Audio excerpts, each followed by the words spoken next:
बच्चों आज हम एक्सरसाइज 4.3 करेंगे। एक्सरसाइज 4.3 क्वेश्चन फर्स्ट हमारा है, दो चरों वाले निम्नलिखित रैखिक समीकरणों में से प्रत्येक का आलेख कीजिए।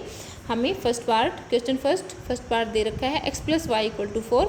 तो ये हमारा रैखिक समीकरण है, दो चरों में x और y दो वेरिएबल्स हैं इसमें, और x और y की डिग्री 1-1 है। तो ये हमारा दो चर में रैखिक समीकरण है।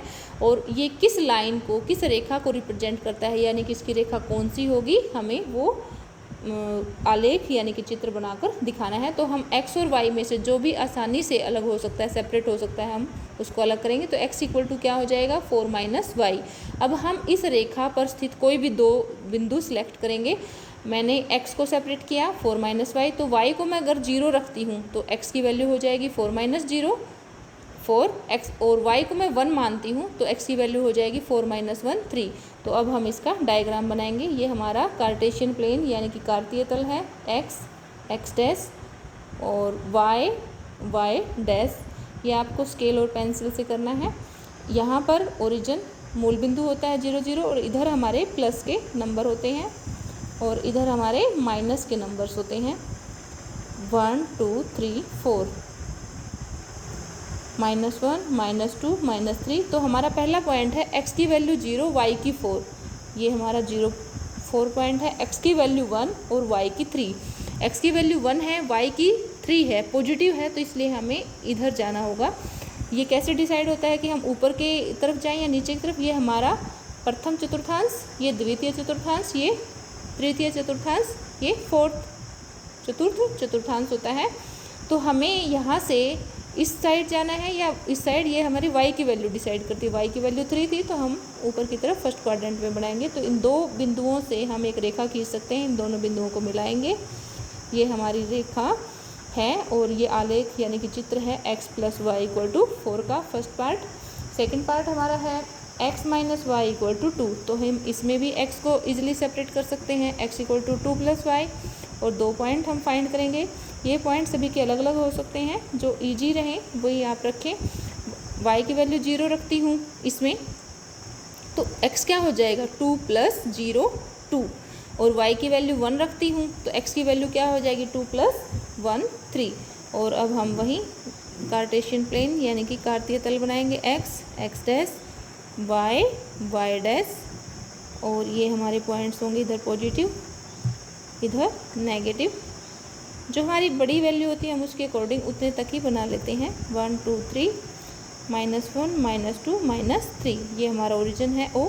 तो x की वैल्यू 2, y की 0। पूरे x एक्सिस पे y की वैल्यू 0 होती है, लेकिन पॉइंट हम वो लेंगे जो हमें दिया हुआ है, x की वैल्यू 2 है और y की 0, यानी कि x की वैल्यू यहाँ 2 है और y 0, तो ये हमारा 2 0 पॉइंट है। नेक्स्ट पॉइंट है x की वैल्यू 3 यहाँ पर है और y की वैल्यू 1 पॉजिटिव है, प्लस की है, तो इसलिए ऊपर की तरफ इसकी सीध में x की वैल्यू 1 और y की 3, ये हमारा पॉइंट है 3 1। अब हम इनको मिलाएंगे तो ये हमारा दी गई रैखिक समीकरण का ग्राफ है। x - y = 2 हम लिखेंगे, जिसका ये ग्राफ है। Part third, y = 3x। इसमें हमें अलग x या y को अलग करने की ज़रूरत नहीं है, क्योंकि इसमें y को पहले ही हमें अलग करके दे रखा है। तो हम सिर्फ पॉइंट फाइंड करेंगे, दो ही क्यों फाइंड करेंगे कि दो बिंदुओं से हम एक रेखा खींच सकते हैं। कम से कम हमारे पास दो बिंदु होने चाहिए एक रेखा खींचने के लिए। तो यहाँ हम x लिखेंगे, यहाँ y। तो y = 3x दे रखा है। अगर हम x की वैल्यू रखते हैं तो 3 × x की वैल्यू करने से y की वैल्यू आएगी।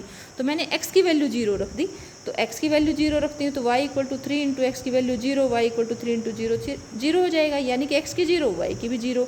अब मैं x की वैल्यू 1 रख देती हूँ तो y क्या हो जाएगा 3 × 1 3। x की वैल्यू 1 रखी है तो y की कितनी आई 3।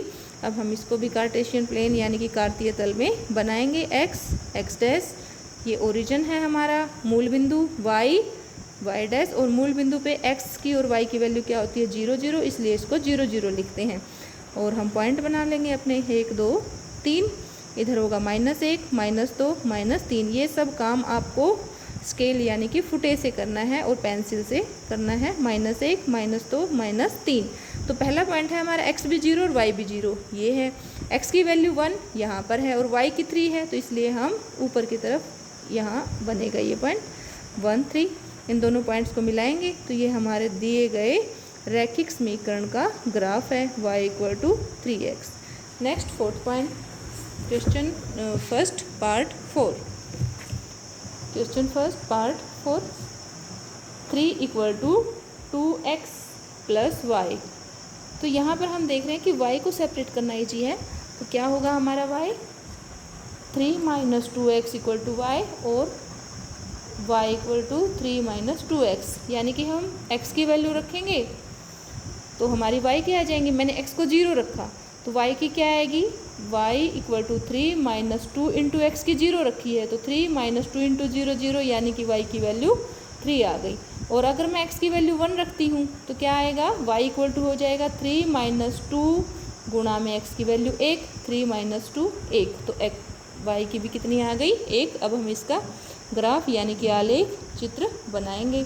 x x dash, y y dash, ये हमारा मूल बिंदु है 1 2 3, -1 -2 -3 1 2 3, ये हमारे इक्वल पर होते हैं -2।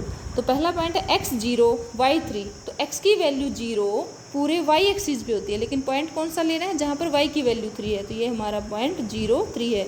हमेशा जब भी हम किसी पॉइंट को लिखते हैं तो पहले हमारा x का मान होता है और फिर y का होता है, और x का वैल्यू 1 है और y की भी 1 है, x की वैल्यू 1 और y की 1 इधर से आएगी, तो ये हमारा 1 1 पॉइंट है।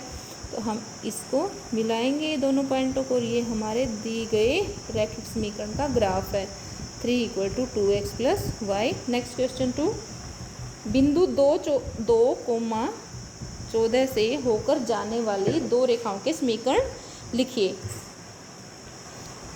इस प्रकार की और कितनी रेखाएं हो सकती हैं और क्यों।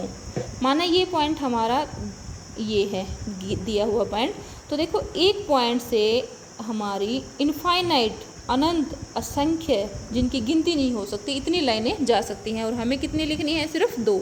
तो माना मैंने लिखा x प्लस वाई, पहली लाइन जो मैं लिख रही हूँ आंसर के लिए, तो x प्लस वाई मेरा दिए गए पॉइंट, जो पॉइंट मुझे दे रखा है उसकी में x की कीमत है 2, तो मैं यहाँ 2 रखती हूँ, और y की कीमत है 14, तो कितना आएगा, इक्वल टू 16। तो जो इक्वेशन मैंने लिखी है तो उसमें x और y के पॉइंट की वैल्यू रखने से 16 आ रही है, तो ये मेरी पहली इक्वेशन है। अगर मैंने लिखा है 2x प्लस वाई, तो इक्वल टू मुझे क्या लिखना होगा, ये मैं कैसे सोचूंगी कि 2x प्लस मैंने y लिखा है तो x की वैल्यू 2x का मतलब 2 इंटू एक्स की वैल्यू 2 प्लस में y की वैल्यू 14, तो ये हो जाएगी 4 प्लस 14 18। तो इस समीकरण के लिए जो एक और लाइन मैंने लिखी है 2x प्लस वाई लिख रही हूँ, तो x की वैल्यू पुट करके देखी, y की देखी, तो ये 18 बनेगा। ये हमारे 2 आंसर हैं। क्वेश्चन थर्ड, बिंदु 3 4 समीकरण 3y बराबर है ax प्लस 7 के आलेख पर स्थित है, तो a का मान ज्ञात कीजिए। मान लिया हमें जो रेखा दे रखी है 3y बराबर ax प्लस 7 और इसके ऊपर बिंदु 3 4 स्थित है, मतलब इसके ऊपर लाई करता है, उसके ऊपर है। तो मान लिया ये हमारी रेखा है, ये इसका ग्राफ है और ये पॉइंट इस पर है, तो इसका क्या मतलब है कि इसके ऊपर जितने भी पॉइंट्स हैं उनकी x और y की वैल्यू रखें तो लेफ़्ट और राइट वैल्यू इक्वल होंगी, क्योंकि वो इसको सेटिस्फाई करेंगी। तो 3 4 जो पॉइंट दिया है वो इस रेखा पर स्थित है, तो ये भी पॉइंट इसको सेटिस्फाई करेगा। तो x की जगह हम 3 रखेंगे और y की जगह 4 रखेंगे, तो हमारी लेफ़्ट और राइट साइड इक्वल होंगी। तो 3,4 पॉइंट बिंदु दी गई रेखा पर स्थित है, इसलिए x बराबर 4 व y बराबर x बराबर 3 व y बराबर 4 रखने पर क्या होगा, 3y इंटू वाई की कीमत equal to a into x की कीमत 3 है, प्लस में 7 बराबर होंगे, 3 और 4 की multiply 12 equal to 3a plus 7, और 7 को हम इधर ले आते हैं, 12 माइनस 7 इक्वल टू 3a, और 5 बराबर 3a, और a का मान हमारा आ जाएगा 5/3। ये हमारा आंसर है। क्वेश्चन फोर्थ इम्पोर्टेंट है, काफ़ी बार आता है एग्ज़ाम में। क्वेश्चन फोर्थ हमारा है, एक नगर में टैक्सी का किराया निम्नलिखित है। पहले किलोमीटर का किराया 8 रुपये है, उसके बाद की दूरी के लिए प्रति किलोमीटर का किराया 5 रुपये है। यदि तय की गई दूरी x किलोमीटर हो और कुल किराया y रुपये हो तो इसका एक रैखिक समीकरण लिखिए और उसका आलेख खींचिए। तो हमें जो दूरी है टोटल हमारी x किलोमीटर है, ये दूरी हमारी x किलोमीटर है, और इसमें जो पहला किलोमीटर है 1 किलोमीटर, उसके लिए किराया 8 रुपये पे किया है। तो पहले किलोमीटर के लिए 8 रुपये किराया पे किया है, और जो बाकी दूरी हमारी बची वो कितनी होगी? अगर कुल हमारी x मानी है हमने तो 1 किलोमीटर कम हो जाएगा, ये हमारी है x माइनस 1 किलोमीटर। अब जो कहा है हमें कि कुल किराया y रुपये लगा है, तो y किराया क्या होगा? पहले किलोमीटर का तो 8 रुपीज़ दे चुका है, इस 1 किलोमीटर के लिए 8 रुपये प्लस x माइनस 1 किलोमीटर दूरी है, 1 किलोमीटर के उसके लगते हैं 5 रुपये, ठीक है, और दूरी है x माइनस 1 किलोमीटर, तो कितने लगेंगे? 5 गुना x माइनस 1, तो ये मल्टीप्लाई हमारी हो जाएगी 8 plus 5x minus 5, y equal to 8 plus 5x minus 5, y equal to हो जाएगा हमारा 5x प्लस 3। ये हमारा रैखिक समीकरण है दी गई स्टेटमेंट के अकॉर्डिंग, और हमें इसका आलेख बनाना है। तो अब हम 2 पॉइंट फाइंड करेंगे, x y। हमें y पहले से ही अलग मिला है, तो मैं x की वैल्यू 0 पुट करती हूँ, तो y क्या हो जाएगा? 5 इंटू 0, y बराबर हमारा है 5 गुणा में x की वैल्यू 0 प्लस 3, y बराबर 0 प्लस 3 हो जाएगा। और अगर मैं x को 1 मान लेती हूँ तो मेरा क्या हो जाएगा? y 5 गुणा में 1 प्लस 3, ये 8 आ जाएगा। तो अब हम इसका ग्राफ बनाते हैं, x डैश y डैश, ये हमारा ओरिजिन है, ओ से लिखते हैं हम, और यहाँ x और y दोनों के मान क्या होते हैं? 0 0। तो x इधर हमारी x की पॉजिटिव वैल्यू, इधर हमारी x की नेगेटिव वैल्यू होंगी, और यहाँ पर y की पॉजिटिव वैल्यूज होंगी। 8 माइनस 1 माइनस 2, इधर माइनस की होंगी हमारी। तो पहला पॉइंट है x की वैल्यू 0 और y की 3। x की वैल्यू 0 पूरे y एक्सिस पे है, लेकिन पॉइंट हम वहाँ लेंगे जहाँ y की 3 है। और सेकंड पॉइंट हमारा x की वैल्यू 1 और y की 8, तो ये यहाँ पर है। इन दोनों पॉइंट्स को हम मिलाएंगे, ये हमारे दिए गए स्टेटमेंट के अकॉर्डिंग जो हमारा रैखिक समीकरण आया था उस y इक्वल टू 5x, इसका ग्राफ है यानी कि आलेख है। क्वेश्चन 5 हम बुक में ही करेंगे। क्वेश्चन 5 की स्टेटमेंट है, निम्नलिखित आलेखों में से प्रत्येक आलेख के लिए दिए गए विकल्पों में से सही समीकरण का चयन कीजिए। कि ये 4 समीकरण हमें दिए गए हैं और उनमें से किसका डायग्राम यानी कि चित्र ये होगा। तो मैं इनमें क्या करेंगे, हमें जो पॉइंट दिए हैं, जैसे ये -1 1 0 0 1 -1 रख के देखेंगे, x की जगह x की वैल्यू पॉइंट की और y की जगह y की। अगर लेफ़्ट और राइट इक्वल हो जाती हैं तो ये उसी द्विघात समीकरण रैखिक समीकरण का ग्राफ है। अगर मैं यहाँ देखती हूँ कि y इक्वल टू x, अगर मैं ये पहला पॉइंट रखती हूँ x की वैल्यू -1 और y की 1, तो -1 इक्वल टू 1 कभी भी नहीं होता। एक की कीमत -1 के बराबर नहीं होती, तो इसका ग्राफ नहीं है। x की वैल्यू है यहाँ पर -1 और y की है 1, तो -1 + 1 0, ये पॉइंट सेटिस्फाई करता है।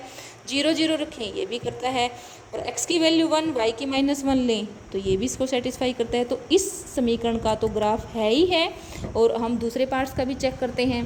तो अब इस समीकरण में हम x और y के मान रखेंगे। तो y का मान मैं अगर 1 रखती हूँ तो 1 इक्वल टू 2 इंटू x का मान -1, तो 1 कभी भी -2 के इक्वल नहीं होता, तो इस समीकरण का ग्राफ नहीं है। तो एक भी पॉइंट हमें ऐसा मिल जाता है जो इस समीकरण को सेटिस्फाई नहीं करता, यानी कि लेफ़्ट और राइट साइड को बराबर नहीं करता, तो वो उसका ग्राफ नहीं हो सकता। अब हम दूसरे पर इस 4th पार्ट के लिए करेंगे। 2 + 3 इंटू वाई की कीमत है इस पॉइंट पर, मैं एक ही पॉइंट पर चेक कर रही हूँ, आप किसी भी पॉइंट पर चेक कर सकते हैं। y की वैल्यू है 1, 7 गुना में x की वैल्यू -1, तो ये 5 कभी भी -7 के इक्वल नहीं होता, तो ये इसका ग्राफ भी नहीं है, ये सिर्फ सेकंड पार्ट का ग्राफ है। इसी तरह हम इसको भी देखेंगे।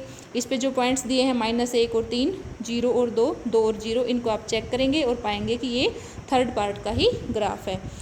क्वेश्चन सिक्स हमारा है, एक अचर बल लगाने पर एक पिंड द्वारा किया गया कार्य पिंड द्वारा तय की गई दूरी के अनुक्रमानुपाती होता है। इस कथन को दो चरों वाले रैखिक समीकरण के रूप में व्यक्त कीजिए और अचर बल 5 मात्रक लेकर इसका आलेख खींचिए। यदि पिंड द्वारा तय की गई दूरी, पहला पार्ट 2 मात्रक है, सेकंड पार्ट 0 मात्रक है, तो आलेख से किया हुआ कार्य ज्ञात कीजिए। हमें पता है कि वर्क डन क्या होता है, फोर्स इनटू डिस्टेंस कवर्ड, यानी कि कार्य क्या होता है, बल गुणा तय की गई दूरी। तो हमें क्या कहा गया है कि हम मान लेते हैं, माना तय दूरी क्या है, जो दूरी तय की गई है हम मान लेते हैं, माना तय दूरी x इकाई है, किया गया कार्य, माना किया गया कार्य क्या है, y इकाई।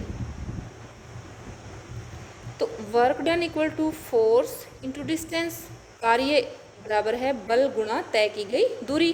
तो हमें कहा है कि हमने माना है कि हमारा किया गया कार्य y है, तो y बराबर क्या होगा, तय की गई दूरी x है, और हमें अचर बल 5 मात्रक दिया है, तो गुणा में 5, तो y बराबर क्या हो जाएगा, 5x फर्स्ट पार्ट। अब हमें तय की गई दूरी दी है 2 मात्रक, अगर d की वैल्यू 2 इकाई है तो वर्क डन क्या हो जाएगा, y इक्वल टू 5x है, y इक्वल टू 5 गुणा में डिस्टेंस कवर्ड, यानी कि x की वैल्यू डिस्टेंस कवर्ड 2 दी है, तो हमें x की वैल्यू 2 दी है, तो हम क्या लेंगे, 5 इंटू 2 10 इकाई हो जाएगा ये। और सेकंड पार्ट हमें x की वैल्यू 0 दी है, तो y equal to 5 into x, 5 into 0 0, तो वर्क डन क्या आया, 0, यानी कि तय की गई दूरी अगर 0 है तो वर्क डन भी हमारा 0 होगा। क्वेश्चन सेवन्थ हमारा है, एक विद्यालय की कक्षा 9th की छात्राएं यामिनी और फातिमा ने मिलकर भूकंप पीड़ित व्यक्तियों की सहायता के लिए प्रधानमंत्री राहत कोष में 100 रुपये अंशदान किया। एक रैखिक समीकरण लिखिए जो इन आंकड़ों को संतुष्ट करती हो। आप उनका अंशदान x रुपये और y रुपये मान सकते हैं। इस समीकरण का आलेख खींचिए। माना यामिनी का अंशदान x रुपये, माना फातिमा का अंशदान y रुपये, तो हमें टोटल अंशदान इन दोनों का कुल मिलाकर क्या दिया है, दिए अनुसार 100 रुपये है दोनों का कुल मिलाकर, तो x plus y equal to क्या हो जाएगा, 100 रुपये। अब हमें इसका, ये हमारा दो चरों में रैखिक समीकरण बन गया और हमें इसका आलेख भी खींचना है। तो आलेख के लिए हम क्या करेंगे, x और y जो हमसे ईजिली अलग हो सकता है हम उसको करेंगे 100 माइनस वाई, तो हम 2 पॉइंट लेंगे x y। अगर मैं y को 0 मानती हूँ तो x की वैल्यू 100 है, और y को मान लिया मैंने 80 माना है, y को 80 माना है, तो x की वैल्यू क्या आई है 20। तो इसको हम ग्राफ बनाएंगे। अब 10-10 का आप इजीली लेंगे तो बन जाएगा 10, 20, 30, 40, 50, 60, 70, 80, 90, 100। और y की वैल्यू इधर माइनस की बनेगी, -10 -20 x डैश, और ये हमारा है y डैश। ये हमारा ओरिजिन था 10, 20, 30, 40, 50, 60, 70, 80। आप हाईएस्ट y और x की वैल्यू देख के बना सकते हैं, -10 -20। तो पहला पॉइंट है x की वैल्यू 100 है और y की 0 है, ये पॉइंट है 100 0, और x की वैल्यू 20 है और y की क्या है 80 है हमारी, तो ये हमारा पॉइंट है 20 80। अब इन पॉइंट्स को हम मिलाते हैं तो ये हमारा दिए गए स्टेटमेंट के अकॉर्डिंग जो रैखिक समीकरण आया था दो चरों में, उसका डायग्राम है x plus y equal to 100 लिखेंगे। लास्ट क्वेश्चन 8th, अमेरिका और कनाडा जैसे देशों में तापमान फ़ारेनहाइट में मापा जाता है, जबकि भारत जैसे देशों में तापमान सेल्सियस में मापा जाता है। यहाँ फ़ारेनहाइट को सेल्सियस में रूपांतरित करने वाला एक रैखिक समीकरण दिया गया है। हमें F और C में क्या संबंध है कि 9/5 इंटू सी प्लस 32 करें तो किसकी वैल्यू आएगी, फ़ारेनहाइट की। ये रिलेशन दिया गया है। फर्स्ट पार्ट है सेल्सियस को एक्स अक्ष और फ़ारेनहाइट को वाई अक्ष पर मानकर ऊपर दिए गए रैखिक समीकरण का आलेख बनाइए। तो आलेख बनाने के लिए हमें 2 पॉइंट्स फाइंड करने होंगे।